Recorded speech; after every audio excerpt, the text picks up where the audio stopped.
tem que clicar alguma coisa ou não?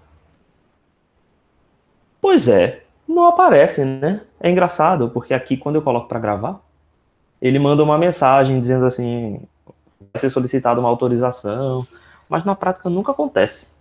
Eu sei porque eu já participei de outras reuniões que foram gravadas também, né? Como participante, não né? Como a pessoa principal aqui, a pessoa que abre a sala, no caso, né? E nunca pedem, nunca rola esse negócio. Mas enfim, vamos lá. Deixa eu apresentar para vocês aqui. Ah, se você entra na sala, entendi. Posso, Robson, posso? Tenta escolher alguma questão aí, porque enquanto eu vou fazendo isso aqui, você vai. Escolhe alguma questão, pode ser do livro, pode ser da lista, porque eu não vou ter tempo de ficar procurando. Aí já agiliza, entendeu? Beleza.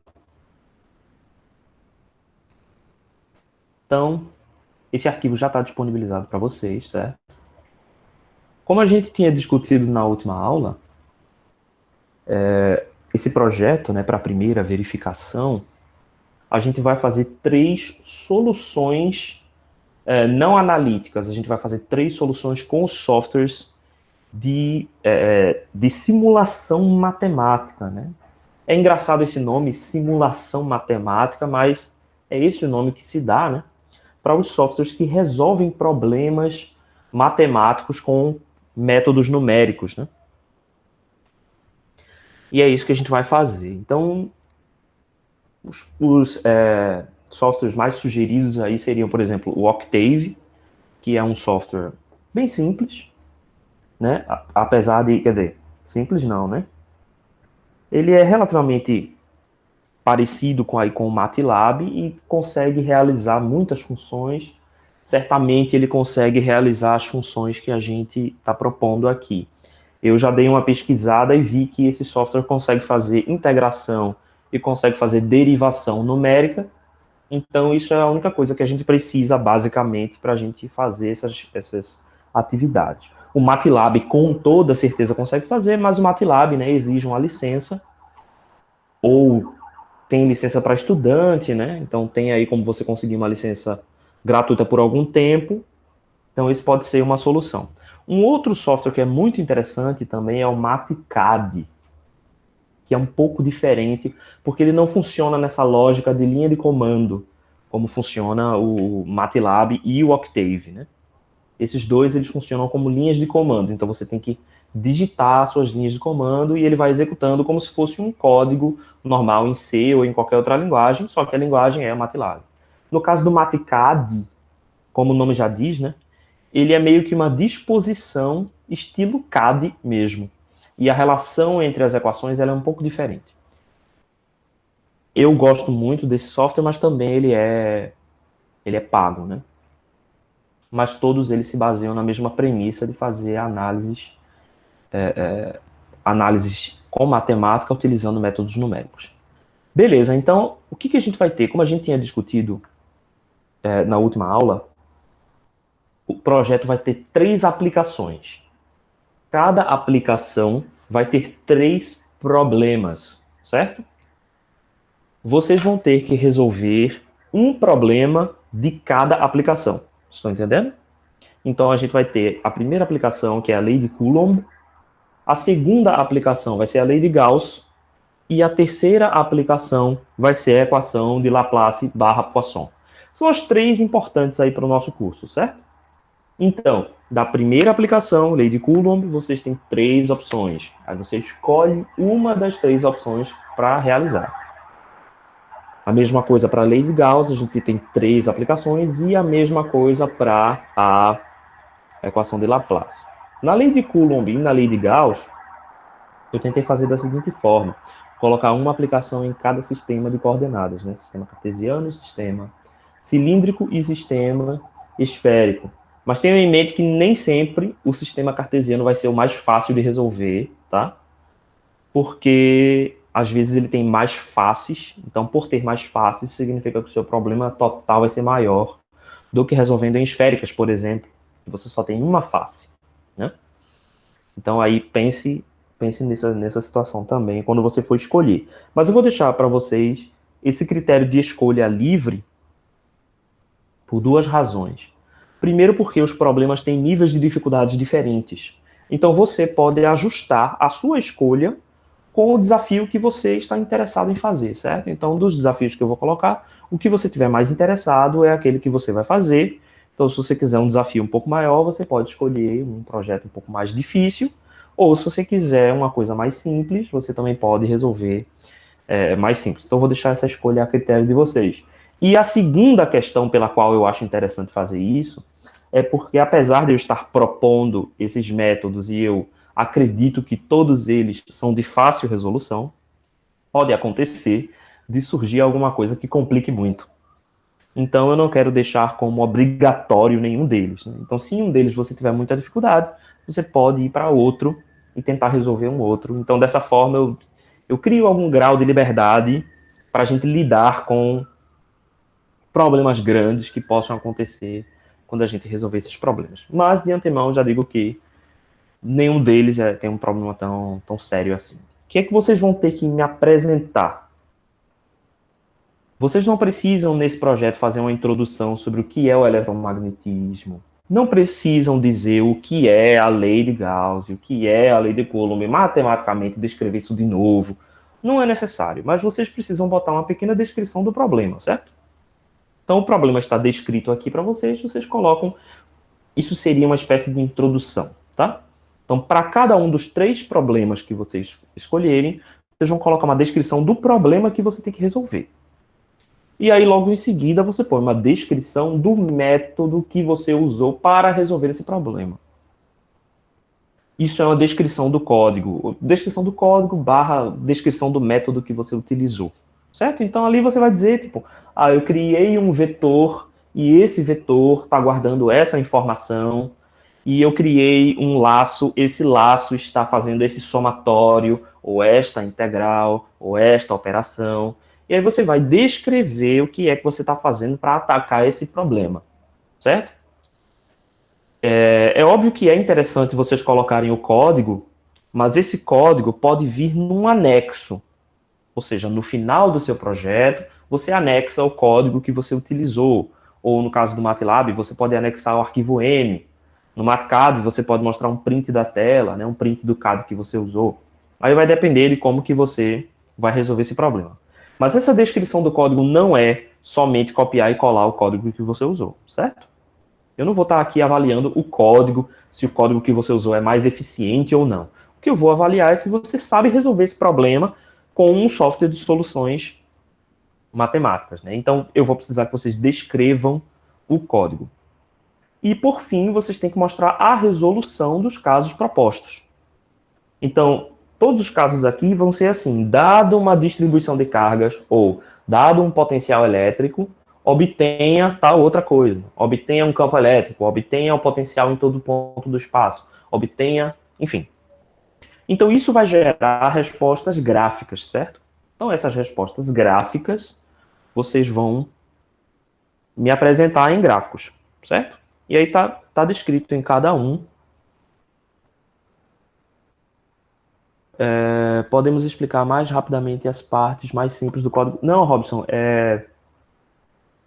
essa coisa da apresentação a gente não discutiu, né? A gente não discutiu se isso vai acontecer real ou não. Aqui eu estou pensando no relatório mesmo escrito, tá? Então, quando eu estou falando dessa descrição do código, é no seu relatório escrito. Não necessariamente na hora que vocês forem mostrar, vocês vão... Porque aí não vai ter tempo, né? Senão... E outra coisa, as soluções elas vão ser muito semelhantes, né? Porque todo mundo está resolvendo os mesmos problemas. Então, são 40 alunos. Eu não sei mais quantos que estão realmente acompanhando direitinho, né? Porque aqui a gente tem em torno de 12 a 15. Eu também sei de alunos que estão assistindo em outros horários, né? Por conta de, enfim, várias outras questões. Mas eu não sei quantos desses 40 realmente vão fazer. Mas aí no relatório, você detalha, faz uma descrição das funções que você está usando, né? E eu tenho que discutir com vocês ainda essa questão da apresentação. Talvez a apresentação não seja muito eficiente para o que eu quero fazer. Mas, enfim, a gente vai pensar sobre isso. Tá? Aqui eu estou pensando em um relatório. Então, Por último, a resolução dos casos propostos, né, utilizando o algoritmo produzido por cada um de vocês, tá? Então, essa resolução vai ser um gráfico. Sempre vai ser um gráfico, certo? Em todas as questões vai ser um gráfico. Beleza. Primeira aplicação é a lei de Coulomb. Então, todas elas vão ser mais ou menos da mesma forma. A gente vai dar uma distribuição de cargas e vai pedir para calcular o campo elétrico em algum ponto do espaço, certo? Então, a primeira são o cálculo do campo elétrico em coordenadas cartesianas. Então, o que a gente vai fazer aqui? Nós vamos supor que existe um quadrado de lado L. Então, não é um plano infinito, vai ser um plano finito. E esse plano finito possui esta forma aqui de densidade superficial. Deixa eu aumentar um pouquinho. Dá para aumentar mais um pouquinho. Aí fica melhor para todo mundo ver. Beleza. Então, ele tem uma certa densidade superficial que depende de x e y. Para o nosso problema matemático aqui, nós vamos dizer que essa densidade ela é uma função separável, tá? Que a gente tem uma função ρx que depende de x e uma função ρy que depende de y, certo? Beleza. E a gente tem que avaliar o campo elétrico ao longo desta reta, que está descrita em x igual a zero, y varia entre menos L sobre 2 e L sobre 2, e z a uma determinada altura h. Então, isso fica mais ou menos aqui, ó, dessa forma. Deixa eu aumentar bastante aqui para a gente ver essa figura melhor. Não vai, não? Acho que não vai. Então, beleza. Acho que isso é o máximo que eu consigo dar zoom aqui no PDF, certo? Então, olha só, eu tenho um plano.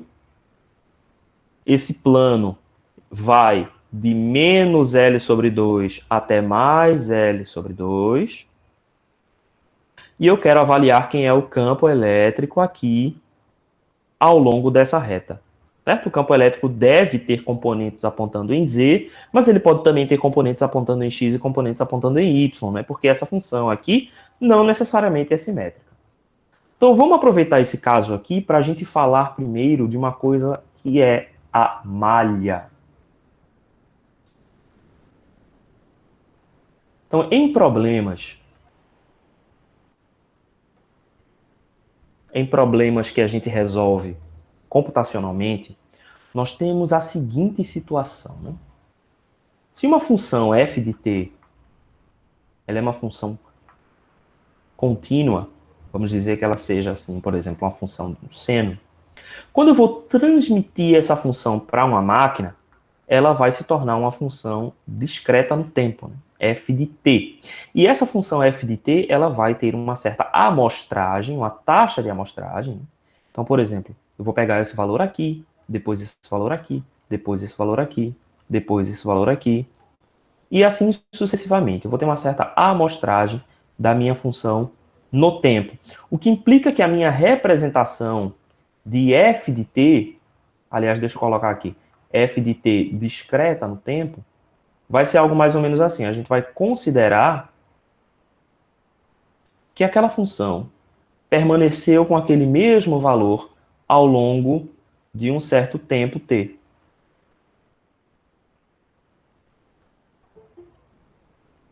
E esse tempo t é o intervalo de tempo entre as amostragens, né? Vai existir aqui um certo tempo de amostragem, um certo período em que eu coleto essas amostras. A gente pode ver que a representação perdeu informações. Houve perda de informação aqui, né? Então, nem tudo o que a minha função original f de t representava estará representado na minha versão digital.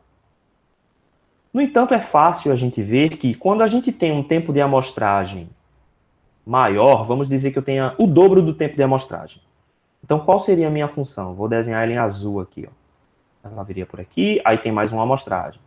Viria por aqui, tem mais uma amostragem. Por aqui e mais uma amostragem. Por aqui e mais uma amostragem. Não é difícil de ver que a minha curva azul, ela é mais distante da minha curva f de t, né? Eu tenho uma diferença na área aqui maior quando a minha curva azul é comparada à minha curva vermelha. Certo? Então tem uma diferença aqui. Como é que eu vou fazer a integral? Como é que eu vou fazer a integral de f de t, se no caso agora eu estou no meio digital, né? Então essa integral aqui, de f de t dt, ela vai ser representada pela soma das áreas de cada um desses retângulos, né? Que vai ser formado quando a gente faz a integral. Então vamos supor que eu tenho o mesmo f de t aqui, e a minha amostragem... Opa, ficou estranho ali, né? Enfim, então a minha integral vai ser feita assim, né? Se eu tenho esse período t, esse período aqui de amostragem, a minha primeira área vai ser calculada pela área desse retângulo.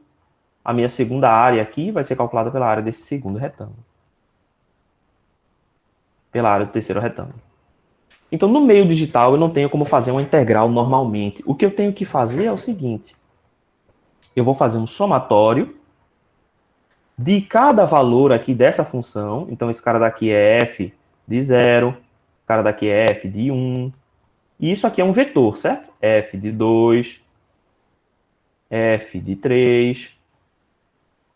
Certo? Então, a minha integral de f de t dt vai ser aproximada pelo somatório de f de t vezes o meu dt aqui vai ser o período, vezes o período. E essa soma vai acontecer nos limites de integração. Então, aqui se eu integro de a até b, aqui eu vou integrar de a. Eu vou somar de a até b. Certo? E as minhas integrais, elas vão se tornar mais ou menos dessa forma. O que acontece quando eu estou fazendo uma integral espacial? Então, vamos supor que eu quero calcular o campo elétrico nesse ponto aqui, devido a uma distribuição espacial de cargas. Da mesma forma que eu precisei representar f de t num espaço discreto, se eu tenho uma certa função aqui, que vamos dizer que ela seja ρs de x e de y, ela não vai poder ser expressa de uma forma contínua, né? Porque uma função contínua tem infinitos pontos, e numa máquina computacional normal, num computador, nós não temos infinita memória para gravar informação. Então eu preciso escolher quais informações serão armazenadas e quais informações não serão. Isso significa que a minha função densidade também será representada por um array, né? Um vetor, array, que é assim que a gente chama, né? No código, normalmente, né? Em computação. Só que aqui, nesse caso, esse array, por ter duas dimensões, ele vai ser uma matriz. Então, na verdade, agora o meu ρ de x e y, em vez de ser uma função analítica, então meu ρs de x e y pode ser, por exemplo, sei lá, y cosseno de x. Ele vai se tornar agora uma matriz. E essa matriz vai ter valores de x e de y. Então, 0, 0,53, 0. Enfim, uma matriz com vários valores. E esses valores serão associados aos passos que eu estou usando aqui. Então, em vez de ter uma distribuição em todos os pontos do plano, eu vou ter certos valores. É como se eu dividisse este plano em várias seções. Deixa eu fazer seções mais largas, porque senão eu não vou conseguir desenhar. Então, eu vou dividir esse plano em várias seções. Então, da mesma forma como eu dividi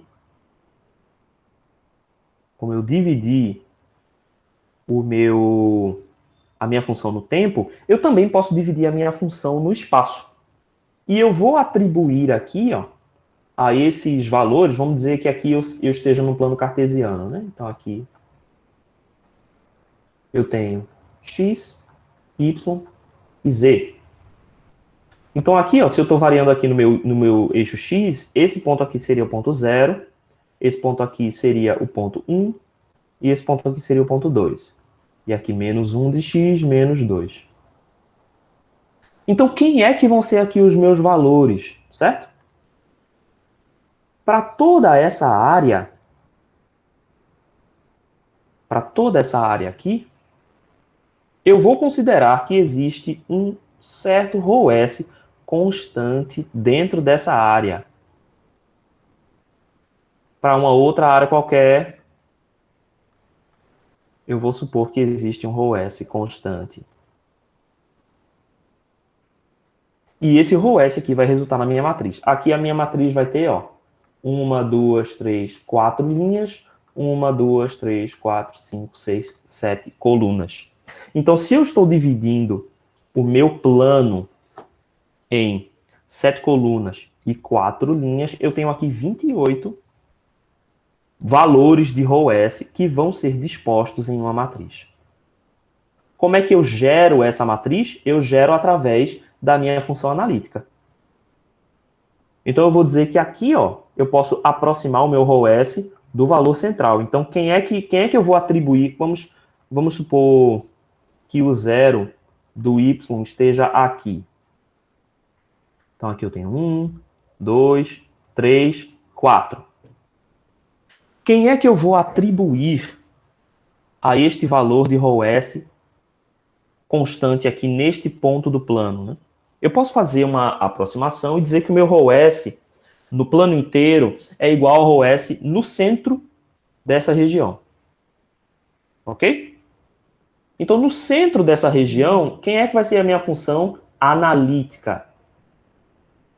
Meu ρS analítico, deixa eu escrever mais para lá, mais próximo, né?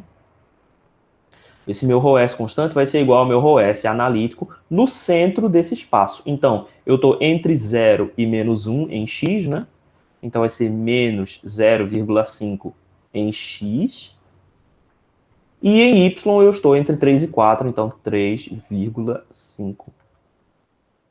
Então, se a minha função era dada por y cosseno de x, eu estou dando um exemplo qualquer aqui, o meu ρS, que eu vou dizer que é constante, que vai ser avaliado nesse valor aqui da matriz, vai ser ρS, nesse ponto específico, vai ser 3,5 cosseno de menos 0,5. Isso aqui vai dar algum valor, certo? Esse valor eu vou atribuir na minha matriz. Então, onde é que ele vai ser atribuído? Ele vai ser atribuído na linha 2, coluna 7. Então, aqui lá na linha 2, coluna 7, linha 2, coluna 7, eu vou lá atribuir esse meu valor que eu calculei aqui, eu vou atribuir aqui. Então, a construção dessa tabela, ela já é uma questão que vocês vão precisar, né, observar.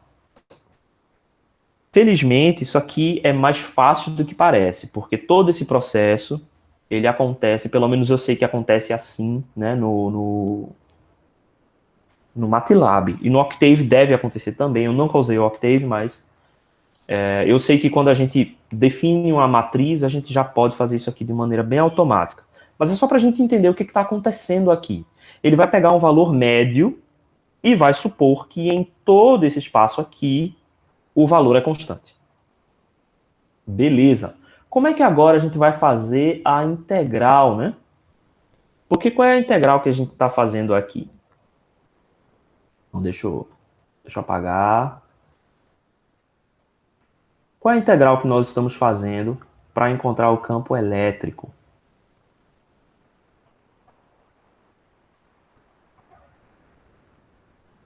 Deixa eu apagar tudo. Só quero o plano. Então, quem é a lei de Coulomb, né?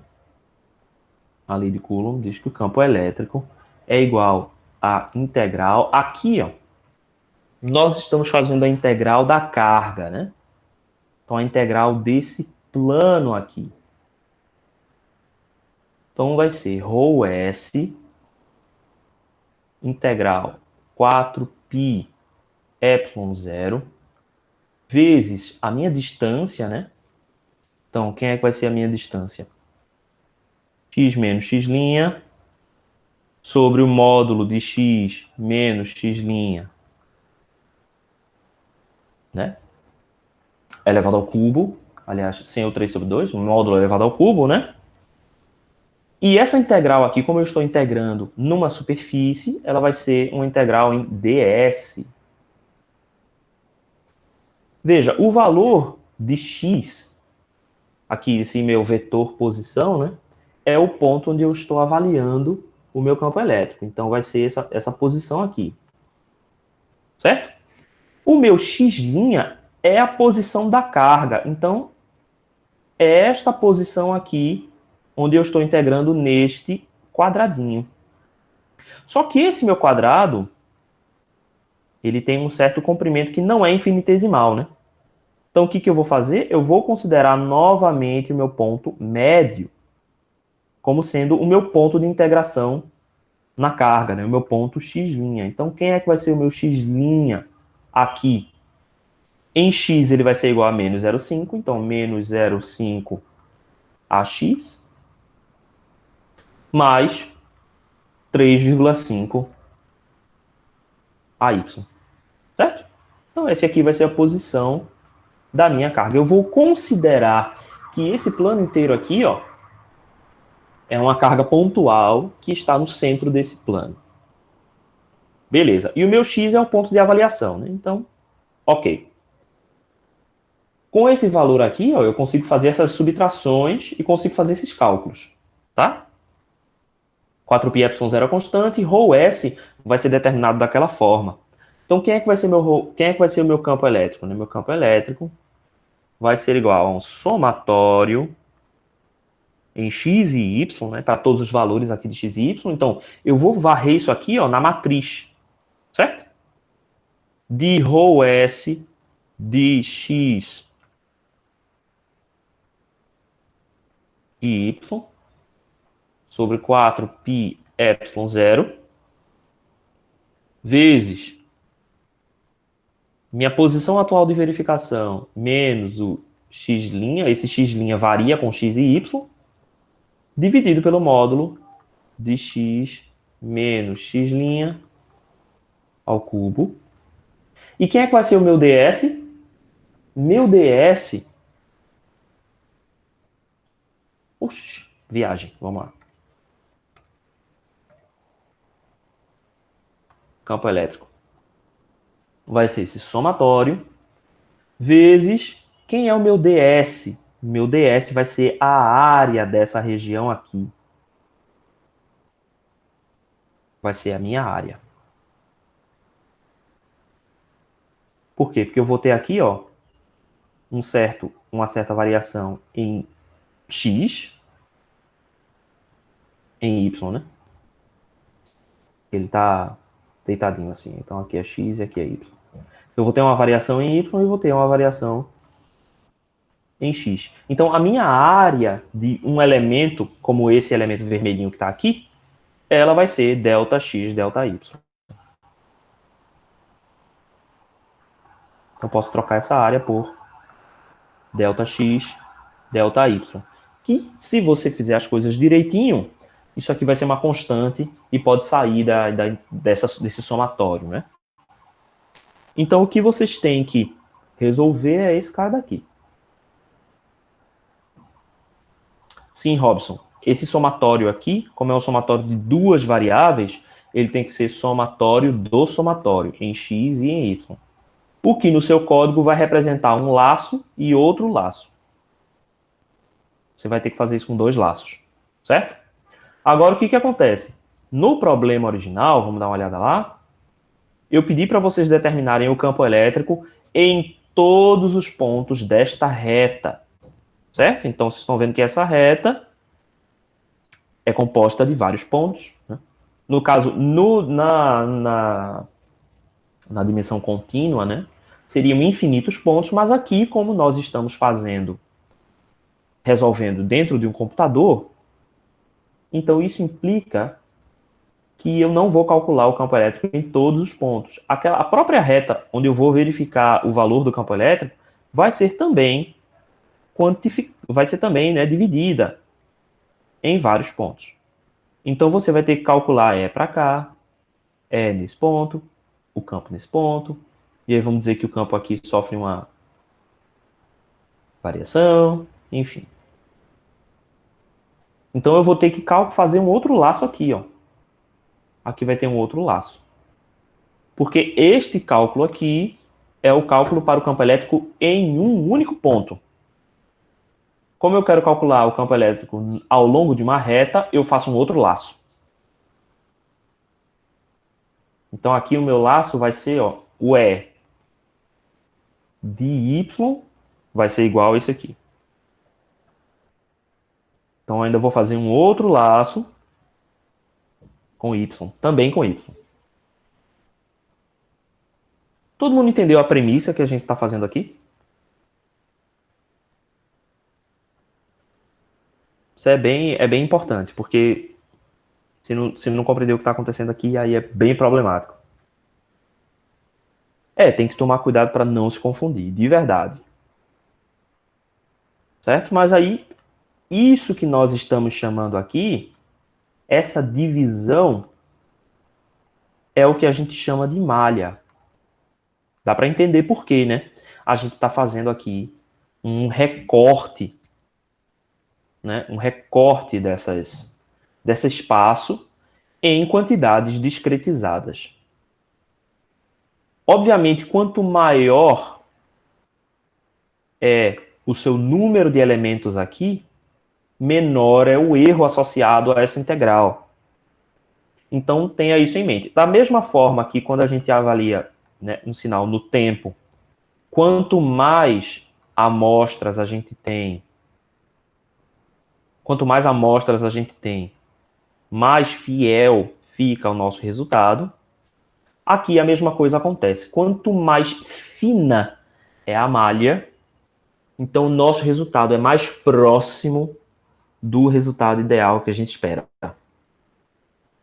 Isso é um problema muito grande, inclusive, quando a gente faz simulações eletromagnéticas, né? Então, em softwares de simulação eletromagnética, normalmente você não tem que definir essas questões. Em softwares de simulação de eletromagnética, o software já é projetado para ajudar a gente a resolver isso de maneira muito mais fácil, né? Então, em geral, os softwares funcionam da seguinte forma: você só tem que definir qual é o tipo do material que está ali e definir as condições de contorno. E aí, se tiver algum sinal de alimentação, você também define quais são os sinais de alimentação. E aí, o software faz o resto para você. Inclusive, esses softwares simulam eletromagnéticos, né? Então, não só eletrostáticos, mas simulam variáveis eletromagnéticas, né? Então, variando no tempo. São softwares muito interessantes, né? E eu sei que vários desses softwares são utilizados lá em Mag 2. A gente até estava discutindo, né, eu e Sérgio, sobre os softwares que a gente iria utilizar, e nós encontramos uma versão gratuita que é bem legal, que eu espero que continue sendo adotada, né, para os outros semestres, para vocês terem contato com como é que a gente faz a simulação de uma antena, por exemplo. Né? Mas na definição das coisas que a gente simula, nas definições das simulações, nós temos que definir a malha, ou como é chamado em inglês, o mesh. Mesh quer dizer malha, né? E a gente define esse mesh. Uma curiosidade para vocês terem em mente é o seguinte: quando a gente faz essas simulações eletromagnéticas, pode demorar muito, né? Elas podem ser muito lentas, e quanto menor o mesh, quanto mais fino, né? No caso, quando a gente fala que o mesh é menor, a gente está falando que essa célula aqui é menor, né? Quanto menor é a célula, mais preciso é o resultado. Só que, quando eu tenho uma célula menor, eu tenho mais informação, o que implica que essas equações aqui, ó, vão ter laços maiores. E quando a gente está falando em grandes estruturas, com mesh muito refinado e estruturas que variam no tempo, esses cálculos podem ser bastante demorados. Então, uma prática que a gente tem é a gente colocar um mesh pequeno, colocar uma malha grande, certo? Colocar um tamanho de célula grande, faz as simulações preliminares, que são mais rápidas, e quando a gente encontra um ponto legal, em que a gente pensa assim, não, beleza, eu acho que agora eu consegui criar uma geometria que resolveu o meu problema. Aí a gente refina o mesh. faz o mesh ficar menor, faz as células ficarem menores e roda de novo, certo? Então, às vezes a diferença no mesh pode causar uma simulação entre simular em 10 minutos para simular em algumas horas, 3, 4 horas. É realmente assim muito impactante, mas o resultado vale a pena, certo? Então, todo mundo entendeu mais ou menos qual é o princípio que a gente vai usar aqui?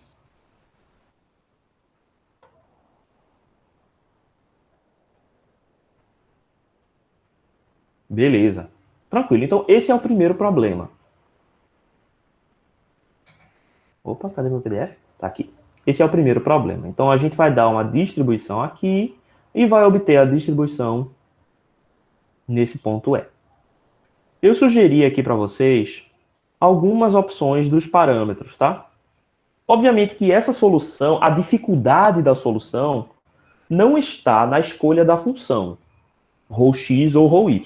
A dificuldade está em você formatar o problema e conseguir fazer a resolução. Então, a primeira opção aqui, ó, eu coloquei uma opção bem simples, comprimento igual a 10, a altura da linha igual a 5, e ambas as densidades constantes, iguais a 1.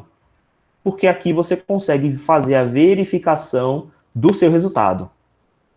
Porque essa integral aqui agora vai ser uma integral mais simples de resolver.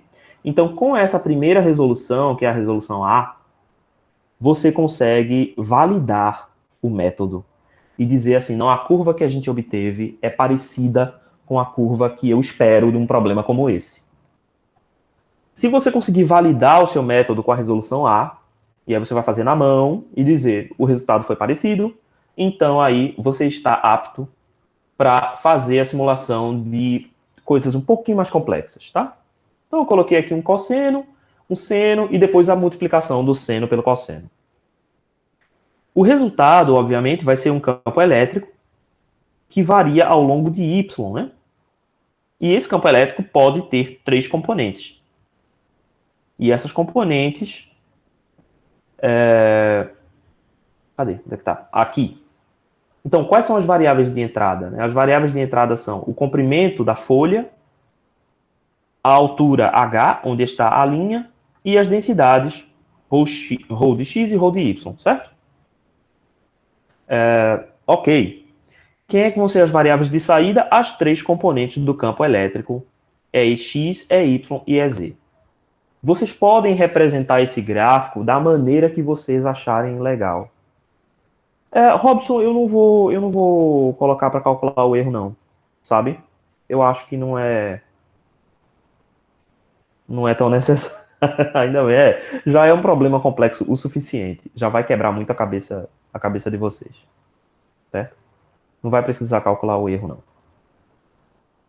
Tá, então vamos lá. As variáveis de saída vão ser as componentes EX, EY e EZ, e as 3 vão variar com Y, né? Por quê? Porque o meu resultado é um campo elétrico que está numa reta que varia com Y. Então, eu quero que vocês plotem esses resultados. Por exemplo, para o primeiro caso, a gente vai ter simetria aqui em relação a X e também em relação a Y.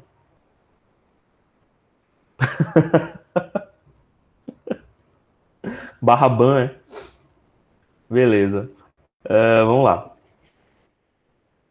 A gente vai ter aqui o meu campo elétrico vai depender só de Y, por quê? Porque eu estou fazendo variar em Y, certo? Então vamos lá, ok. Uma boa coisa para vocês verem aqui são as simetrias, certo?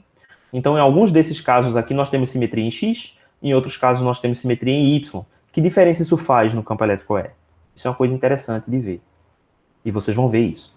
Então o que eu espero que vocês entreguem no final são, obviamente, todos esses cálculos, mas gráficos. Pode colocar todos em um único gráfico, colocar EX, EY, EZ. Essa é a forma mais fácil de fazer, né? E aí você coloca EX, EY e EZ, sei lá, não sei como é que vai ser, certo? E você coloca os 3 gráficos. Essa é a maneira mais fácil e tudo bem, vocês podem colocar ela assim, ó, ela vai de menos L sobre 2 até L sobre 2, variando em Y. A maneira que eu acho mais interessante de vocês representarem é geometricamente, né? Então, vocês colocarem uma reta e em cima dessa reta vocês colocarem os vetores.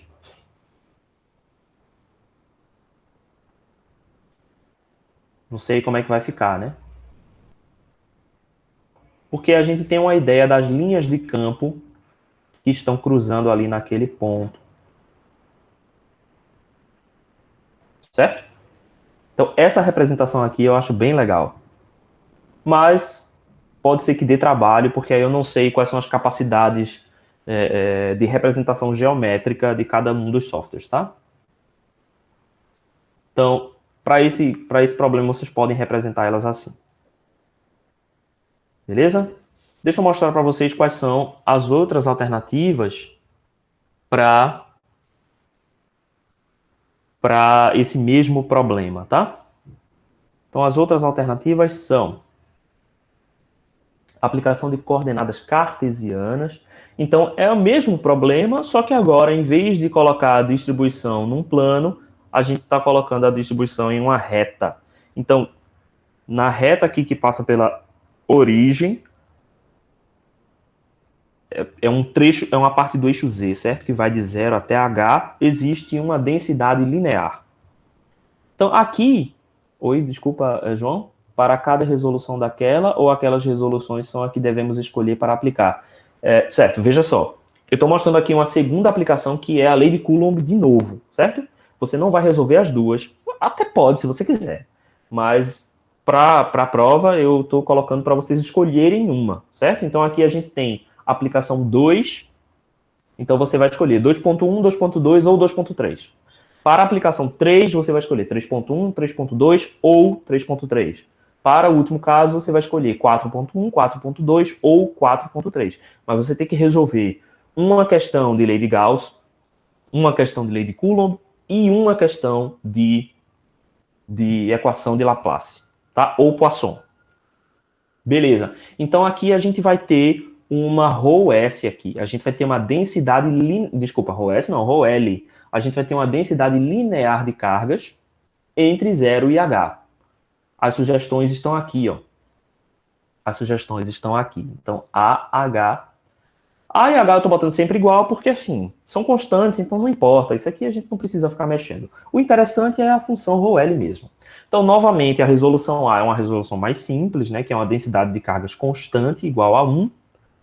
E o objetivo é a gente calcular o campo elétrico em toda esta casca cilíndrica, né? Não precisa calcular nas tampas, é só na casca cilíndrica. Note que existe aqui uma simetria, certo? Então, o meu campo elétrico, ele não depende de φ. Ele vai depender somente de Z. Não, Robson, aqui é lei de Coulomb mesmo. Porque veja como é que a gente vai resolver esse problema. Eu estou aqui com um cilindro. E eu tenho aqui uma distribuição de cargas, ou L. Então, eu vou selecionar aqui um valor de DL. Então, ó, eu vou representar esse cara daqui como um vetor, certo? E aqui é o mesmo princípio. Eu estou separando aqui meu ρL, que é contínuo, no ρL discreto. E cada valor de Z aqui vai ter um certo comprimento aqui, que é um comprimento ΔZ. Então, no caso, o meu DZ, que seria DZ', vai se tornar o meu ΔZ', porque eu estou fazendo uma variação em Z'. E o meu ρL vai se tornar a carga pontual aqui, ó, no centro desse espaço. E qual é que vai ser a minha integração? Eu vou integrar daqui até aqui em x', né? Para encontrar o campo elétrico em algum ponto aqui da casca desse cilindro. Então eu vou encontrar o meu E aqui. Certo? Então esse campo elétrico vai ser encontrado novamente pela lei de Coulomb. Essa lei de Coulomb aqui é a integral agora de ρL 4π ε0 x menos x' sobre o módulo de x menos x' ao cubo dl. Não seria isso? Né? Só que agora o meu dl vira o meu ΔZ e o resto é igual. Aqui vai virar um somatório. ρl vai ser o ρl avaliado no ponto central. Certo? E eu ainda vou fazer um laço. Esse laço vai ter que varrer, ó, o meu z de 0 a h. Então tem um laço, né, for z de 0 até h, eu faço esse cálculo, que aqui vai ter um outro laço, Então, esse problema aqui a gente resolve com dois laços. Lembrem-se que existe aqui uma simetria, tá? Então, todos os pontos aqui, ó, que estão à mesma altura z, vão ter o mesmo valor do campo elétrico. Certo? Por mesmo valor, eu quero dizer o mesmo valor expresso em coordenadas cilíndricas, tá? Certo? Então, nesse campo aqui, ó, a gente espera que o resultado não tenha variável em φ. Ele só vai ter componentes em ρ e em z. Não vai ter componentes em φ. E ρ e EZ vão ser constantes para essas superfícies aqui de mesma altura. Essa é uma questão da simetria desse problema. Então, esse problema aqui é o mais fácil de resolver nesse caso particular aqui. Ok? Beleza, vamos avançar, senão não vai dar nem tempo de apresentar tudo. Aí aqui eu coloquei outras funções, certo? Então, valores de A e H são diferentes, mas aí aqui a gente tem ρl como sendo um seno, depois uma função linear e depois uma função quadrática, tá bom? E aí vocês devem retornar um gráfico com 3 curvas, a mesma coisa. É ρ de z, é φ de z e é z de z. Ok? Beleza. O que mais? Próximo problema. Aplicação com coordenadas esféricas. Então, aqui nas coordenadas esféricas, a gente vai considerar que a gente tem uma casca esférica. E essa casca esférica, a gente tem um ρs de θ e φ, que a gente vai considerar sendo separável novamente, tá? Só para facilitar as coisas para a gente. Então, a gente vai ter um ρθ de θ e um ρθ e um ρφ de φ. E a gente vai encontrar o campo elétrico no círculo de raio B maior que A, posicionado no plano θ igual a π sobre 2 e centrado na origem. Então é mais ou menos esse formato aqui, ó. Certo? Então, a casca esférica vai ter uma densidade superficial, ρs, e a gente vai avaliar o campo elétrico ao longo do círculo aqui, né? Como se fosse assim, a gente está calculando o campo elétrico num anel de um planeta aqui, por exemplo. Então, como é que vai ficar aqui a nossa malha, né? Eita. Bem, a nossa malha. Então, eu estou calculando aqui o campo elétrico em um ponto específico. Vamos dizer que eu estou calculando o campo elétrico aqui. Quando eu observar aqui meu recorte, quem é que vai ser aqui o meu ds, né? Porque agora eu estou integrando uma superfície, né? Então, meu ds' vai ser igual a r ao quadrado seno θ dθ de φ. Aí esse dθ aqui vai ser os meus recortes em θ, né? Porque eu estou aqui recortando meu θ. Se eu tenho 2 passos aqui em φ e eu tenho passos em θ, eu tenho aqui, ó, um valor de dφ e um valor de dθ que se mantém constantes. Então pode ver que o dφ, a variação no ângulo φ é a mesma para todos esses recortes, e a variação dθ é a mesma, né, para todos os recortes. Então aqui vai ser r ao quadrado seno θ delta θ delta φ. Esse raio aqui, né, é o raio A, né, que é o raio menor, então aqui vai ser A ao quadrado seno θ dθ de φ. Novamente aqui é lei de Coulomb, né? Porque eu vou somar para esse cara, depois eu vou somar para esse cara, depois eu vou somar para esse cara, e por aí vai. Tá? Então, se eu faço aqui o meu recorte, deixa eu apagar isso aqui. Espera aí. Eu fiz aqui o meu recorte em φ. Fiz aqui os meus recortes em φ. E os meus recortes em θ.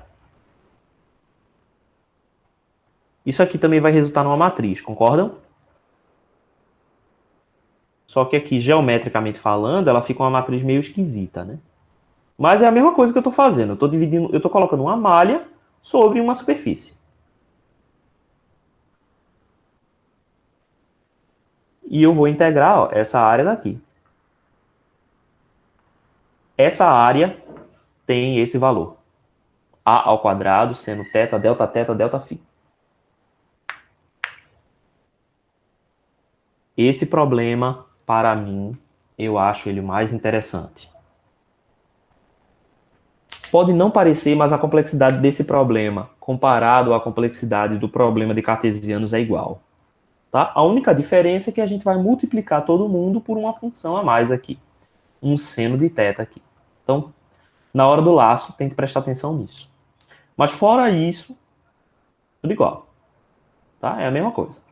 Eu acho ele mais interessante. Então, quando vocês forem responder, novamente, vocês vão colocar aqui, ó, campo elétrico, só que agora o campo elétrico está variando em φ.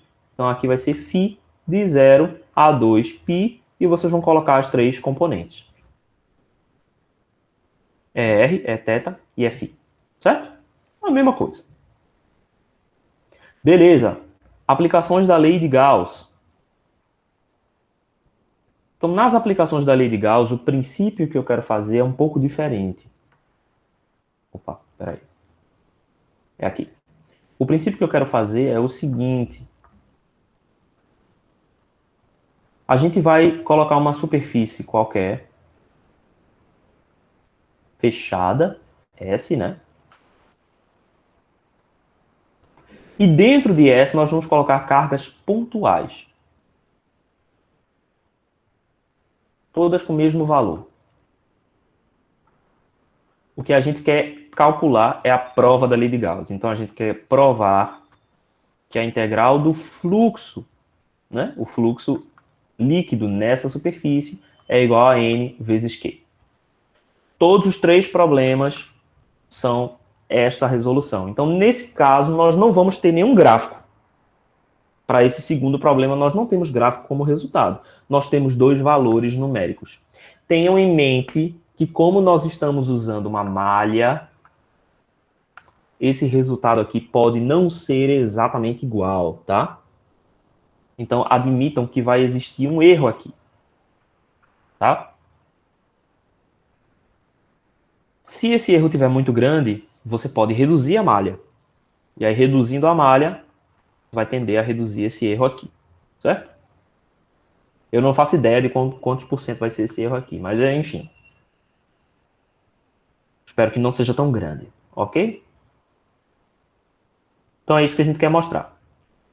Vão ser dados no problema o valor Q e o valor N. Então aqui, por exemplo, para cartesianas, qual que foi a minha ideia? Para cartesianas, vocês têm uma linha em Y, e nesta linha Y nós temos igualmente espaçadas as cargas Q, todas elas com o mesmo valor. Então a gente já tem o valor de NQ diretamente, né? Porque N e Q são valores que vão ser valores de entrada para o sistema.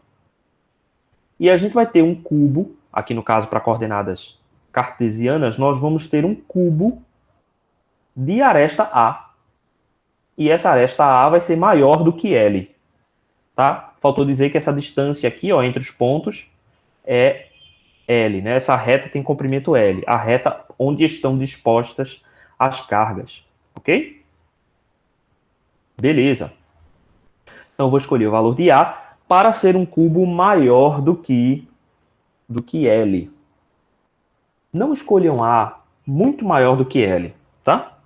Se vocês escolherem A muito maior do que L, a malha vai ficar relativamente grande comparado ao valor de L. Aí isso é um problema.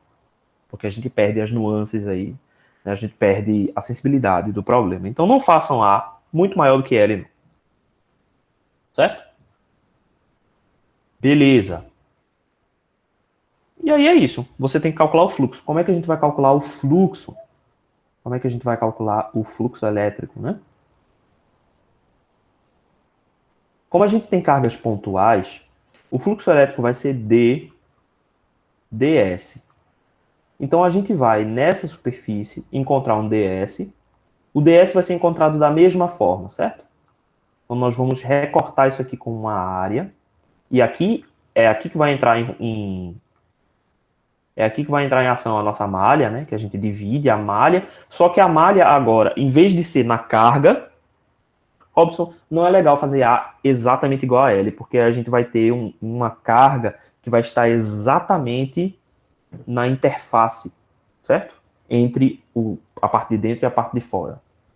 Aí isso não é bacana.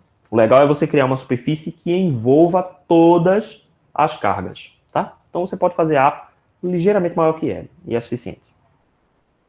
Então o que a gente vai ter aqui, ó? A gente vai fazer agora a nossa malha, só que em vez da malha estar na carga, a malha vai estar na casca. Certo? A malha vai ser feita nessa integral aqui.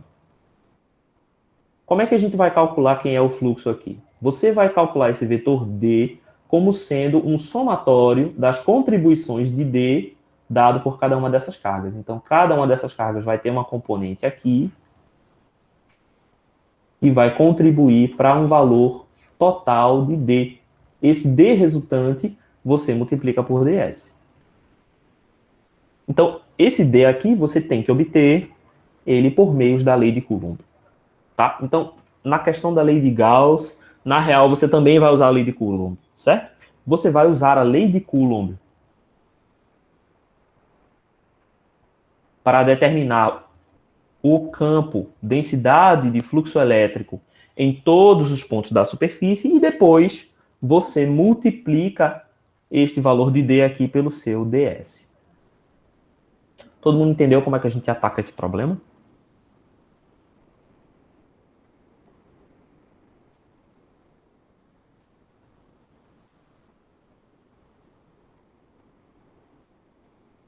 Alguém? Ok, beleza. Então pronto. Então esses são relativamente simples de fazer esses problemas, tá? A gente usa a lei de Coulomb pontual, faz uma somatória para poder somar essas cargas. Aqui vai virar D.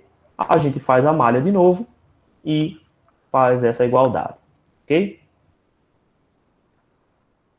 Eu sugeriria vocês começarem atacando esse problema 2 aqui.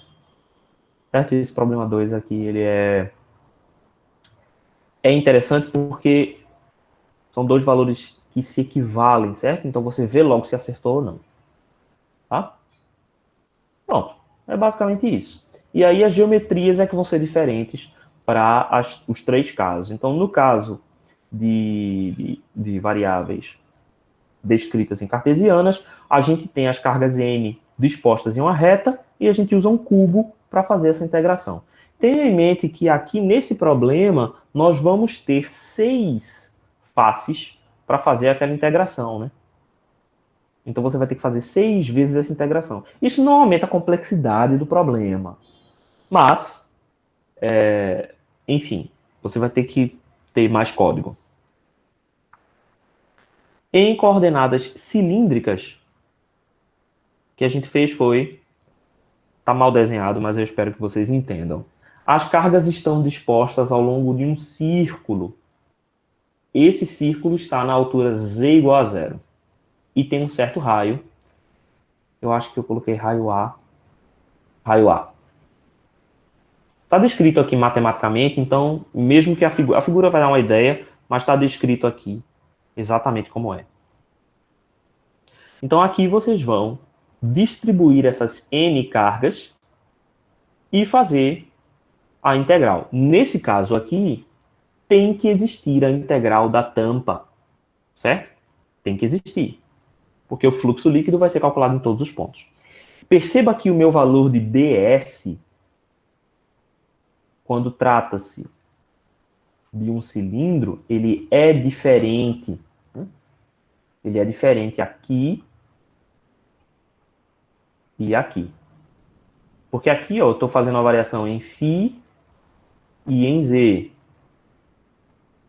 Então, o meu ds na lateral é ρ dφ dz. Rho aqui vai ser uma constante, né? Então esse cara daqui é A dφ dz. E quando eu faço a minha integração aqui, ó, na caixa, na tampa, eu estou fazendo essa variação em ρ e em φ. Então meu ds na tampa vai ser igual a ρ dφ dr. De ρ, né, no caso. Ρ dφ dρ. Então esse cara daqui, não, esse ρ aqui ele não é mais constante, né? Porque aqui eu estou variando, né? Então ele não vai, ele vai fazer parte do meu laço, né? Ρ dφ, no caso. Se a gente coloca na ordem certinha, né? Então esse problema em cilíndricas é, na minha opinião, o problema mais complexo, porque você vai ter que trabalhar com dois ds diferentes. Mas não necessariamente isso aqui vai ser o fim do mundo, tá? É só porque vocês nas integrais vão ter que prestar atenção nisso aqui, tá? E o último caso é o caso em coordenadas esféricas, em que eu coloquei também a mesma distribuição de cargas, né, ao longo de um círculo no plano θ igual a π sobre 2, né? É a mesma descrição anterior, né? Só que na descrição anterior a gente colocou em z igual a 0, né? Porque a gente estava expressando em uma outra coordenada diferente. Aqui vai ser, no caso, θ igual a π sobre 2, e a gente calcula qual que é o fluxo na superfície, na casca esférica. Então, na casca esférica vai ser mais simples de fazer, né? Comparado à cilíndrica. E aqui, no caso, vai ser uma integral só. Então, você também só vai fazer tudo isso em um único laço, que pode ser mais simples, tá? Então, você calcula qual é o D em toda a casca e depois você multiplica uma pela outra. Então, vocês vão ter que ter uma matriz... Opa! Que vocês vão ter que ter uma matriz para o vetor D. E essa matriz vai depender dessas variáveis aqui. No caso, para esféricas, por exemplo, essa matriz D ela vai depender de θ e φ. E depois você multiplica essa matriz por uma matriz dos valores de ds. Essa multiplicação aqui é a multiplicação 1 a 1. Não é a multiplicação de matrizes, né? Eu estou multiplicando o meu elemento 1 pelo meu elemento 1 da outra matriz, que vai resultar numa terceira matriz, e esse elemento 1 vai ser igual a esse... Opa! Vai ser igual a esse elemento vezes esse elemento. A gente não está tratando aqui de multiplicação de matrizes, tá? É multiplicação elemento 1 a 1. Ok? E aí, o somatório dessa última matriz, o somatório de todos os elementos dessa última matriz, é a resposta do fluxo líquido, DDS. Ele é um valor escalar, e aí você compara esses dois valores escalares. O que eu espero aqui que vocês façam nessa resolução? Eu espero que vocês escolham valores de L, de A, de N e de Q, arbitrariamente.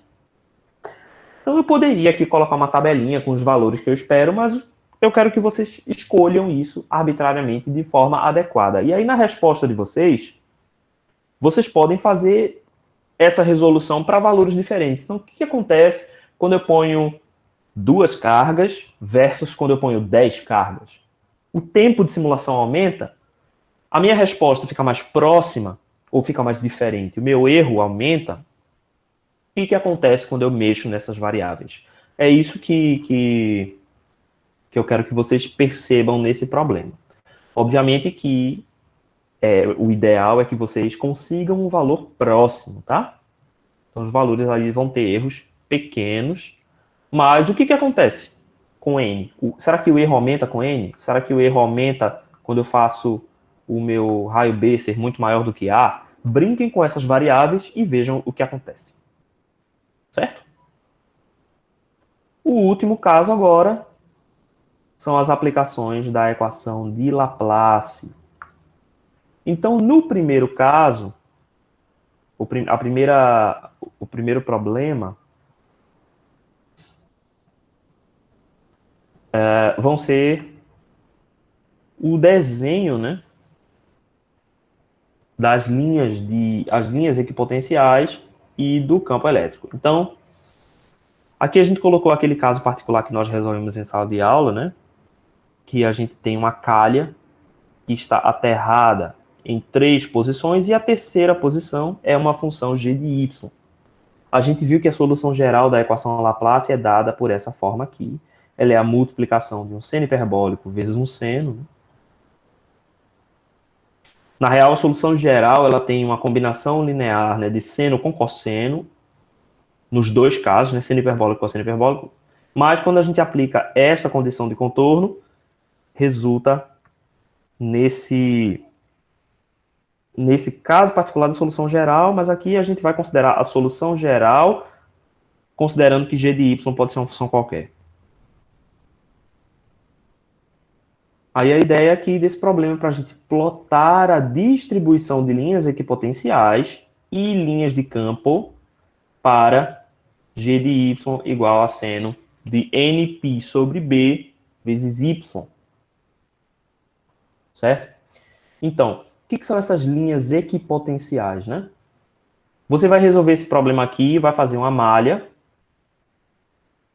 E aí as linhas equipotenciais serão o quê? Você vai criar aqui a sua malha. Vamos dizer que você criou aqui a sua malha.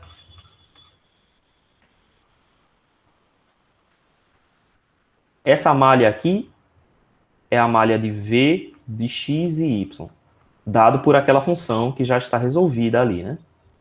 Então vamos dizer que esse valor aqui, no caso, o seno no final, sim, ele é g de y na extremidade. Vamos voltar aqui para a gente ver. Ó.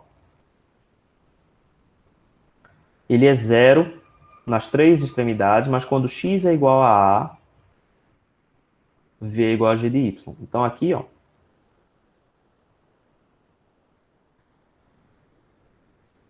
eu tenho x e y, aqui é B e aqui é A. Quais são as condições de contorno? Aqui eu tenho 0 volts, aqui eu tenho 0 volts, aqui eu tenho 0 volts, e aqui eu tenho g de y. Essas são as minhas condições de contorno, certo? Aí a gente vai fazer esse mesh, a gente vai fazer essa malha, e a gente vai ter uma matriz que corresponde aos valores de v e de y. O que a gente tem que encontrar? A gente tem que encontrar quais são as curvas em que os valores de v são iguais. Essa curva pode ser assim, por exemplo. Não sei como é que essas curvas vão ser. Então, se esse valor aqui de potencial é igual em todas essas curvas aqui no mesh, então eu tenho aqui uma curva equipotencial. Então eu vou traçar minhas curvas equipotenciais. No caso aqui, nada a ver com esse problema. Jamais essa curva vai ser desse jeito, né? Ela deveria ser assim. Ela está na orientação errada, mas enfim. Mas beleza, vocês vão encontrar essas curvas equipotenciais. Na verdade, não, tô errado. Vamos lá. Elas vão ser assim. Essa curva aqui é uma curva equipotencial, né? Naturalmente. Então as outras curvas vão fazer esse formato simples. Certo? Então essas vão ser as curvas equipotenciais e as linhas de campo elétrico, elas são perpendiculares a essas linhas aqui. Então, as linhas de campo elétrico. Esse é o gráfico que eu quero que vocês façam, certo? Essa linha aqui de potencial e campo. O campo vocês vão ter que encontrar fazendo menos o gradiente de V. Essa é uma derivada parcial, né?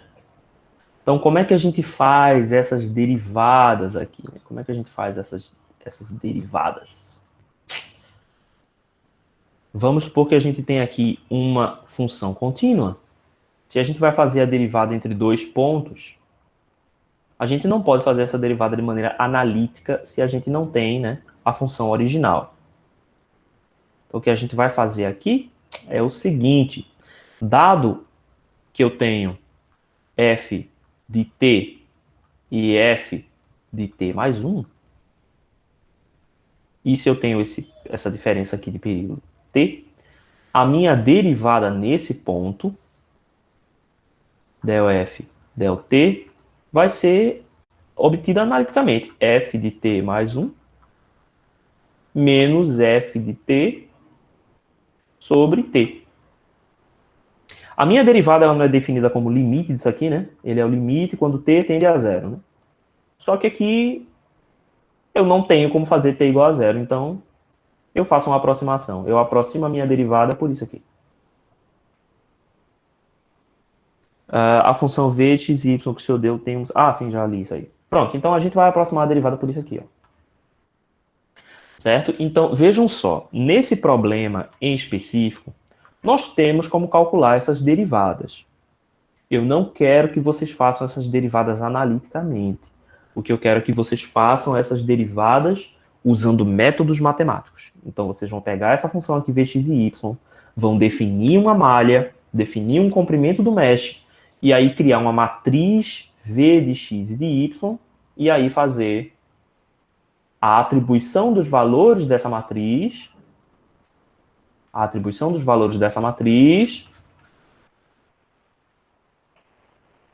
certo? Então, atribuir os valores e aqui eu vou calcular as derivadas. Na matriz, certo? Então, como é que eu vou calcular aqui as minhas derivadas espaciais, né? Porque eu tenho aqui uma função de x e y. Como é que eu vou calcular a minha derivada espacial? Quem é que vai ser, por exemplo, a minha derivada nesse ponto aqui? Vamos novamente colocar aqui os meus eixos x e y. Então, a minha derivada del v, del x, vai ser calculada quando eu comparo o meu elemento com o próximo elemento na direção de x. Então, eu vou comparar esses dois elementos aqui. Então, aqui no caso, vamos dizer que aqui seja x igual a 0, x igual a 1. E que aqui seja y igual a 0 e y igual a 1. Vamos colocar assim, né? Então, vai ser v. O próximo, quem vai ser? De x igual a 1, y igual a 0, menos v da origem, né? Foi de onde eu surgi aqui, dividido por esse meu ΔX aqui. ΔX vai ser escolhido quando você definir o seu mesh, tá? Como é que eu vou encontrar o meu ΔV, ΔY nesse ponto? Eu vou comparar o valor desse meu ponto com o próximo avançando em Y. Então, com o meu quadradinho de cima, com o meu valor no mesh de cima. Então, quem é o próximo, né? Esse ponto aqui está em 0 em x e 1 em y. Então, 0, 1, menos v de 0, 0. Tudo isso dividido pela minha variação em y, meu mesh. Todo mundo entendeu de onde veio isso?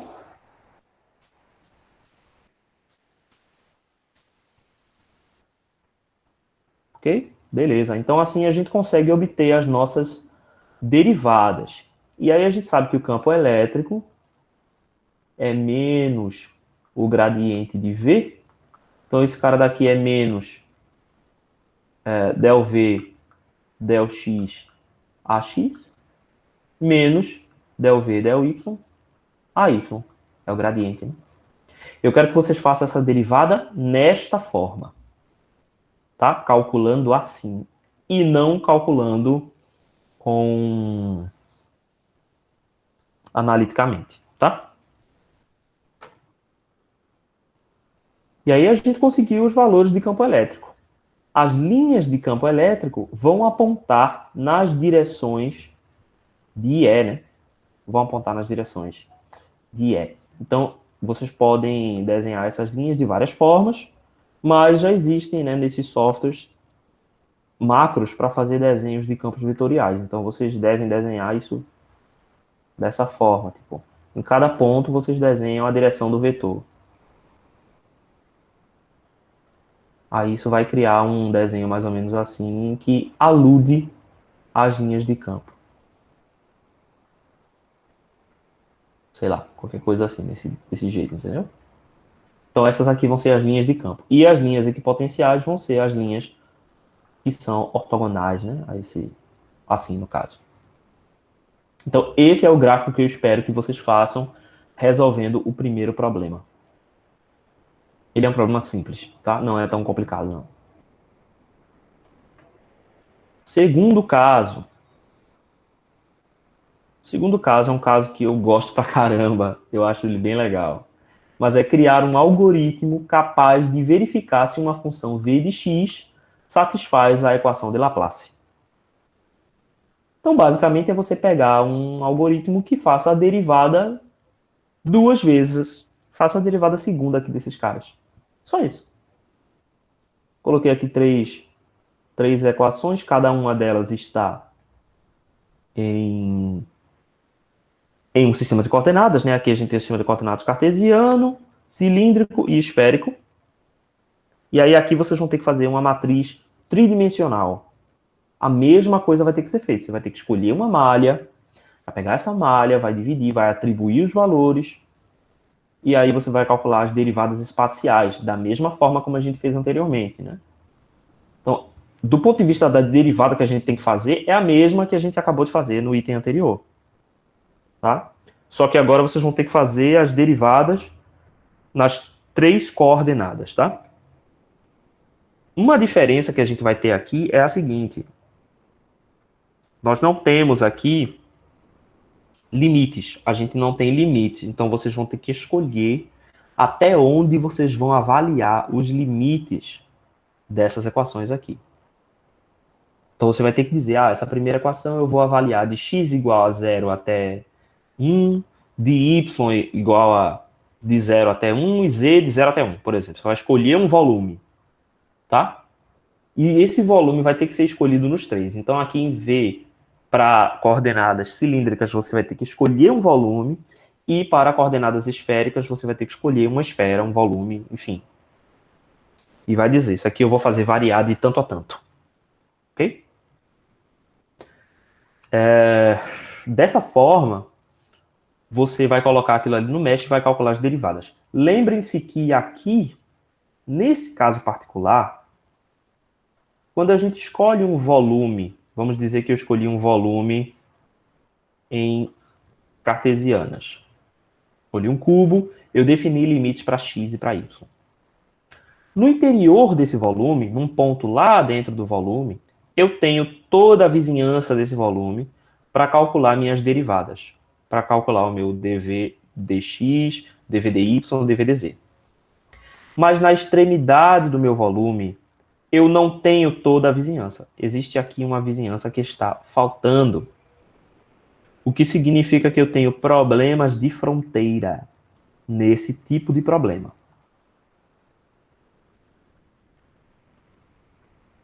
Então, quando vocês resolverem isso, o que eu espero? Eu espero que vocês façam as derivadas, mas a sua solução ela só vai precisar ser igual a zero no centro da sua matriz. Então, seus elementos centrais vão ser igual a zero ou muito pequenos, certo? Mas na extremidade a gente vai ter problemas aqui.